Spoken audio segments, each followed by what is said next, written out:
Hi, my name's Steve Lux, and we're here in Sandgate, Vermont tonight. We're going to make you a wonderful campfire dinner consisting of a sausage stew, cornbread, and a pie. And we decided to pick the warmest day we could find in Sandgate, Vermont to build a campfire. So we're going to start by taking some white birch bark that makes a real good starter and pile some kindling on it. You want to lay your kindling so that when it falls, it's still going to be able to get air up underneath it. Otherwise, the fire will choke itself out.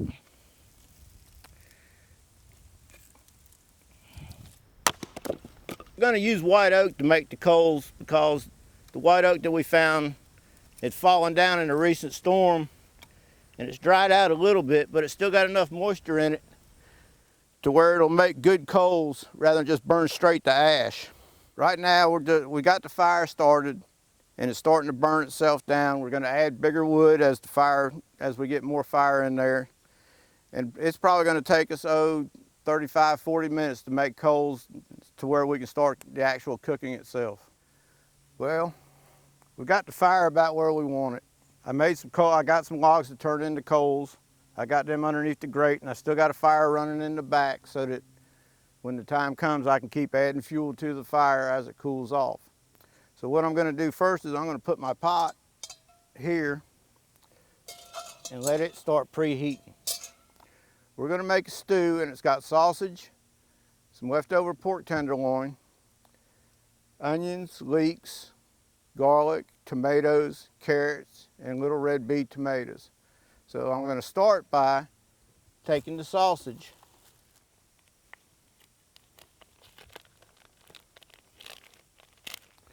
and putting it in the pot.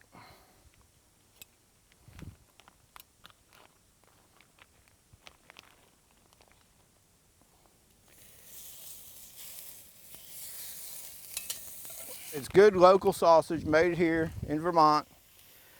And if the pot gets a little too hot, you can always move the pot around the fire to get it to where you can adjust your heat. So while the sausage is starting to brown,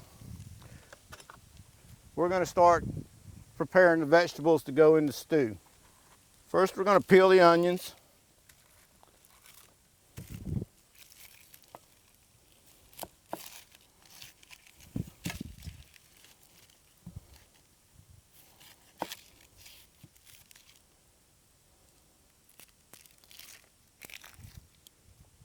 And the garlic.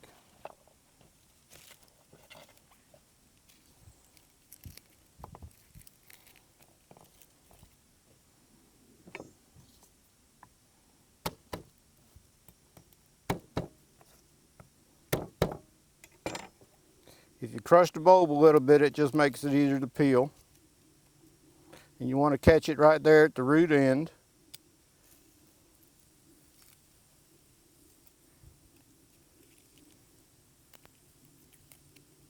And pop the skin. Now we're just going to rough dice these onions, or not rough dice, but dice these onions at about a 1/2 inch dice. And the easiest way to do that is cut your onion in half, turn it on its flat side, make 1/2 inch slices. Turn the onion 90 degrees to you, and then just cut down again, about a 1/2 inch. The sharper your knife is, the safer it's going to be to work with. When your knife starts getting dull, what happens is you have to start exercising more force down on the knife. Then the chances of it slipping out and accidentally making contact with you is increased greatly. I'm going to do the same thing with the garlic. I'm going to slice it.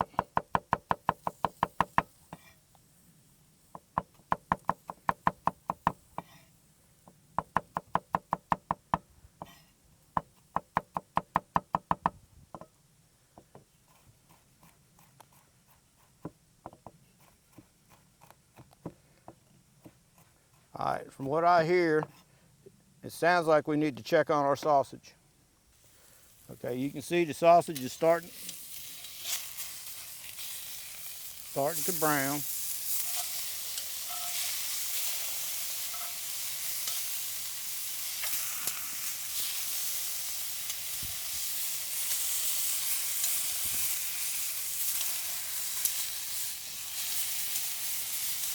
And of course we got one that doesn't want to cooperate as far as turning goes. There it goes. So I think what we're going to do now is move it over to a little bit cooler side of the fire while we continue to prep our vegetables. And if you turn the handle out away from the fire, when you go to pick it up, it won't be near as hot. Garlic's chopped, the onions are diced.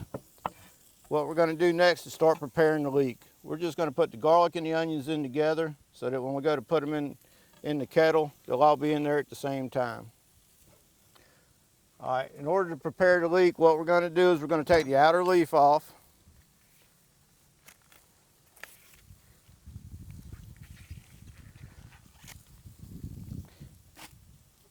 We're going to cut this part off on the top,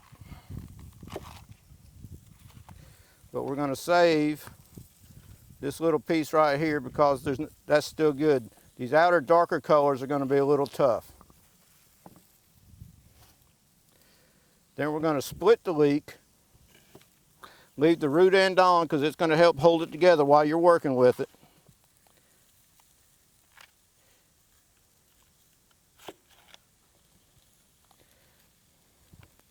And then we're going to split it one more time.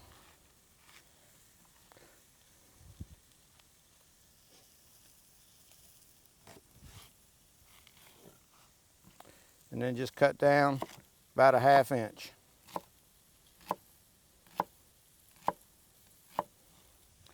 And you want to prepare your vegetables in the order that you're going to place them in the kettle.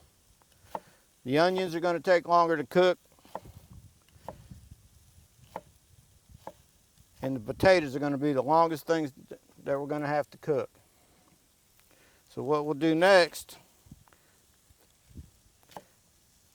is we're going to put this on a plate and put it to the side along with the onions.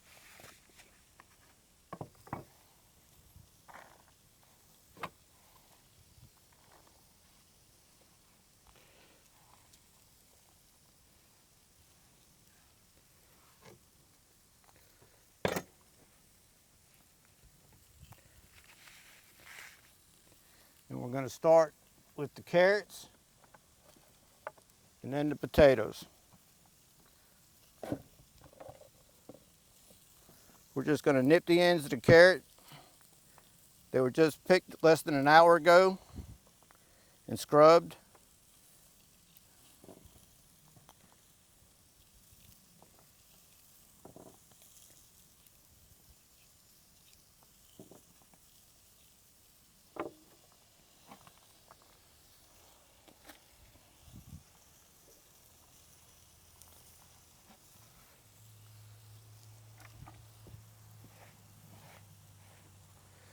We're going to try to leave the carrots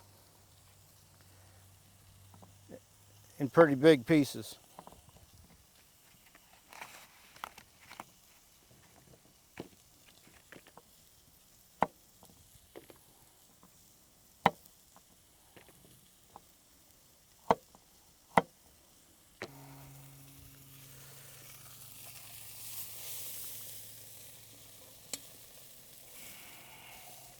We're going to take the sausage off for the moment, and we're going to add the onions and the leeks and sweat them down a little bit.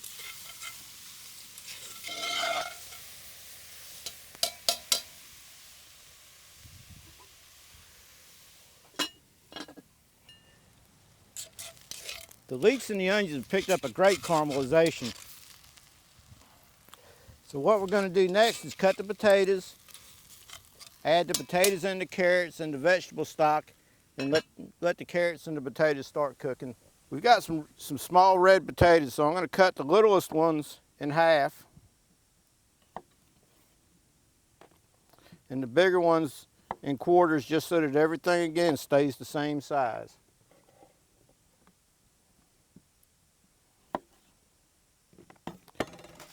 So now I'm going to take the carrots and the potatoes and the onions and the leeks, add them all to the kettle and give it a stir.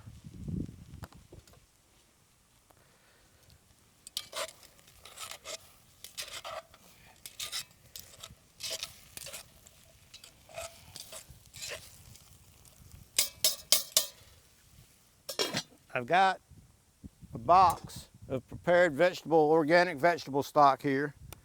And we're going to add the vegetable stock.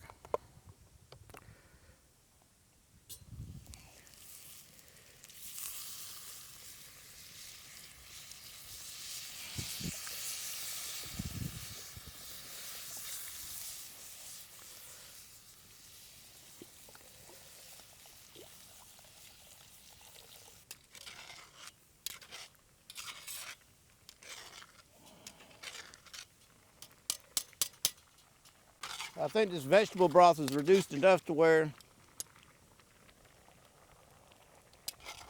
we're gonna cut the sausage in pieces.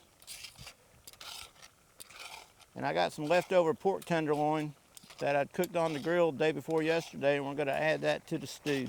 Basically, a stew is nothing more than a way to clean out your refrigerator. This is the leftover pork tenderloin I got. I'm just gonna cut it in chunks.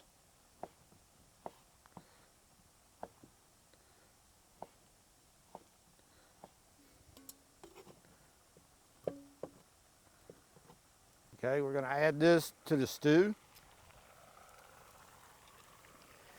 Give it a stir.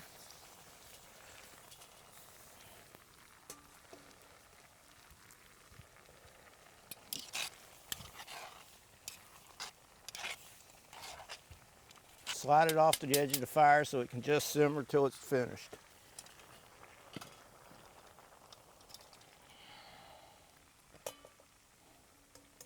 I've got some fresh rosemary, some thyme, and some sage, and we're going to chop it and add it to the stew. So I'm going to pull the stem out of the rosemary.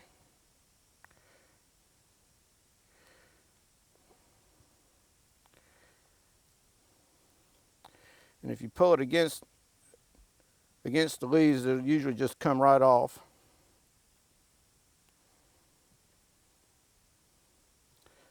The thyme is so young and tender, I don't think we need to worry about the stem. There's a little bit right there. And see, the stems just pull right out of that too.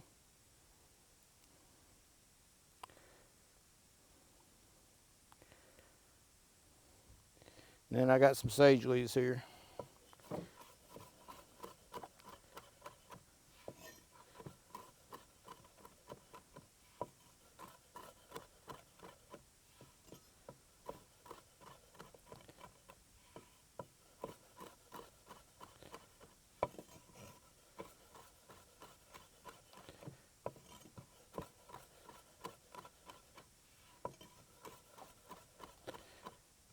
That right there should be good.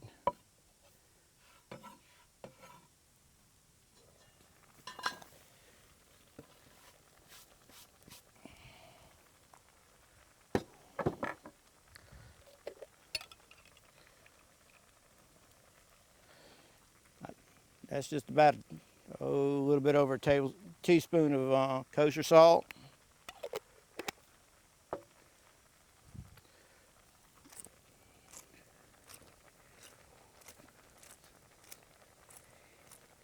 And about 10 grinds of pepper.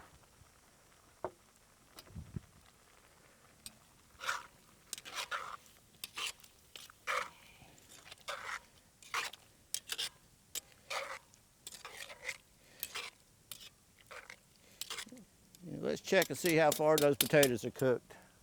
To see if the potatoes are cooked, let's just take a knife and see how that goes in. They don't need much more, but they still need a couple minutes. And the carrots are just perfect. So I'm going to push this off the heat just a little bit further and let it simmer. And why don't we make some cornbread to go along with this? What we really need to do to start with is take our cast iron skillet and put 3 tablespoons of vegetable shortening, otherwise known as Crisco. I'm going to put it on the fire and let it melt while we're getting the rest of the ingredients together. I want to start by cutting the corn off the cob. And if you take a bowl and turn it upside down over the bowl you want to cut it into and cut down, it prevents a lot of that corn from flying all over.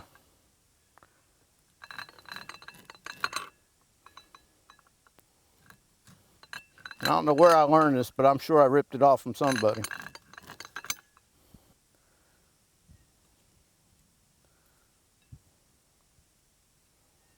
Okay, I've got 2 farm fresh eggs.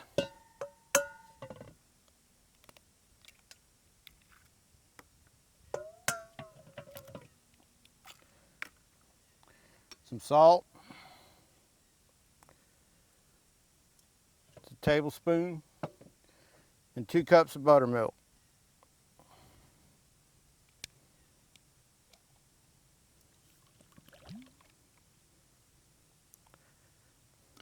I want to take my dry ingredients and put them in this bowl here. And I got a cup of flour, a cup and a quarter of cornmeal, a teaspoon of baking powder or baking soda, which would be, when I was taught, it was a nickel and a dime. And then that would be the dime, and the nickel would be the teaspoon and a half of baking powder. I'm going to take a whisk and whisk all the dry ingredients together.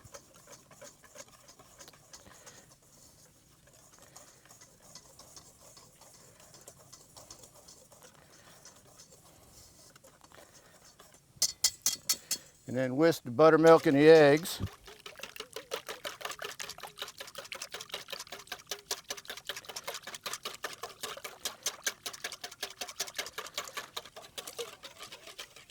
And the shortening looks like it's about done, so I'm going to take the shortening from the fire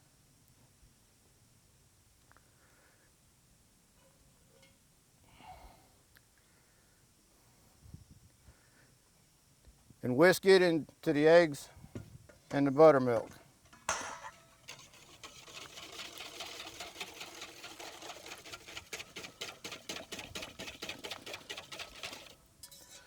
I'm going to take some more vegetable shortening and put it in the pan.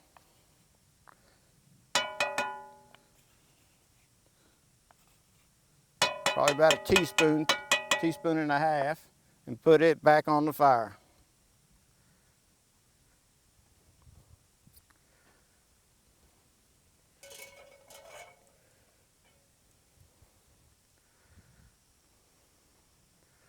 Then I'm going to stir the wet ingredients into the dry ingredients.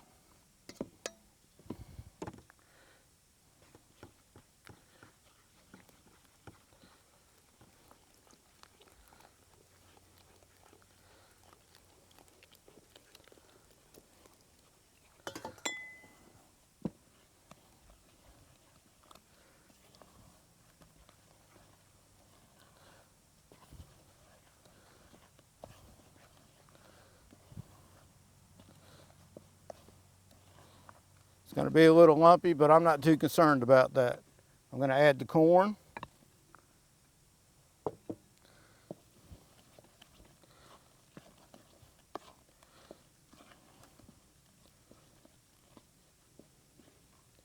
And it looks like the skillet's about done, so we're going to walk over there and we're going to put it in the skillet.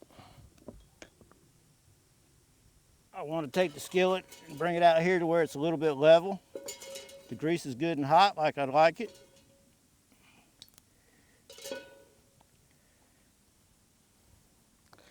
And I'm going to add the batter.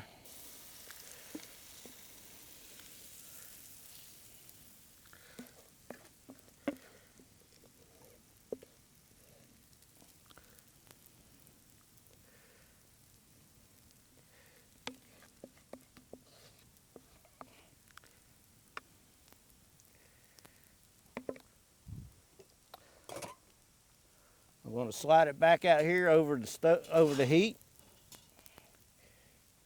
Spin it a little bit, and you got to keep spinning this pan because you don't have perfectly even heat. So we're going to use this cover right here and use it to cover so we'll have like an oven. And I'll let it go about 3 or 4 minutes and then check it, spin the pan, and then we'll do that every couple minutes. It's getting about time to finish up our stew, so I'm going to take the core out of the tomato.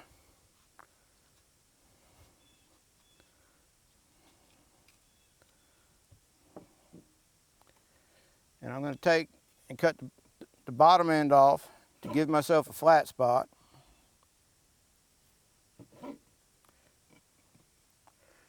I'm going to cut it in big chunks like I cut everything else.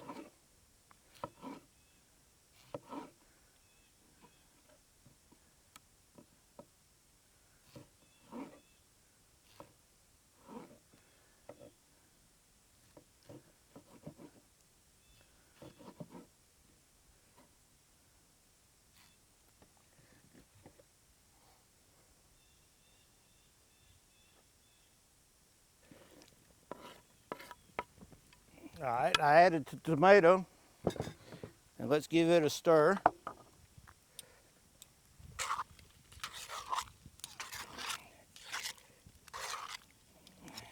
And just let that simmer for a couple minutes and we'll go back and check the seasoning.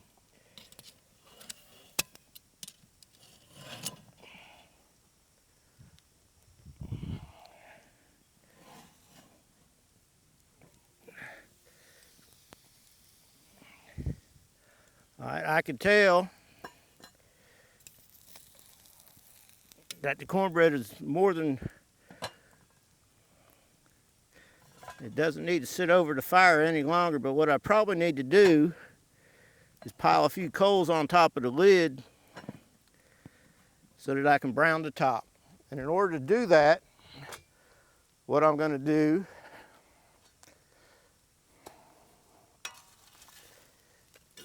take some of these coals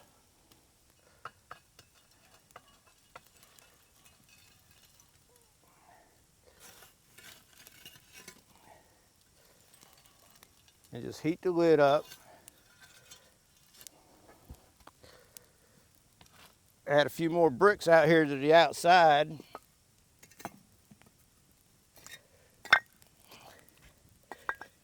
So that I can slide the pan all the way off the bottom heat.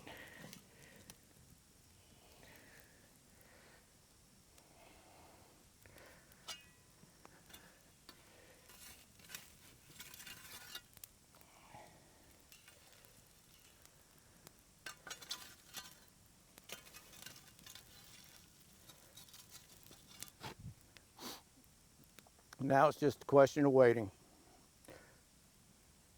And while we're waiting, let's taste the stew and check the seasoning.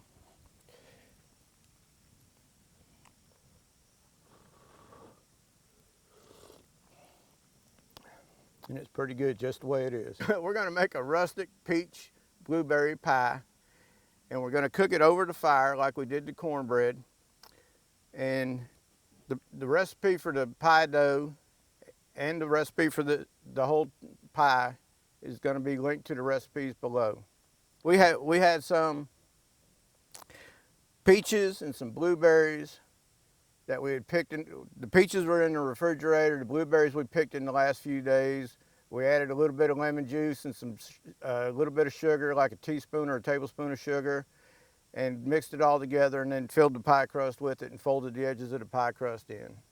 We're going to improvise.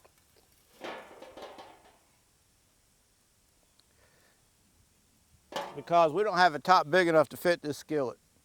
So we're going to use this cookie sheet, which ought to work just great because it's got sides on it. And we're going to place coals on top so that it cooks from both sides at the same time.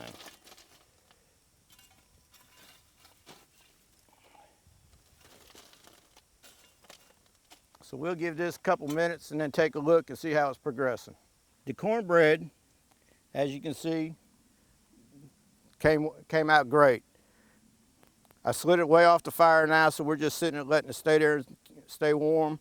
And in a moment, we're going to plate up a bowl of stew with a slice of cornbread while the pie is cooking.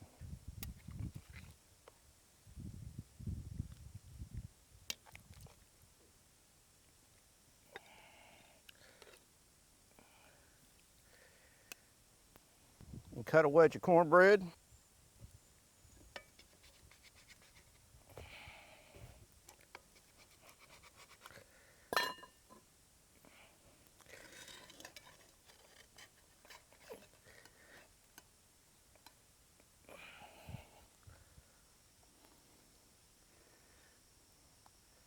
and that is stew with cornbread. And maybe next time we'll try to catch us a couple bass out of this pond and cook them over the fire. Appreciate y'all hanging around, watching us cook today. Our pie's about done, so we're gonna go ahead and carry our stuff inside and have dinner. And hope to see you next time. Take care.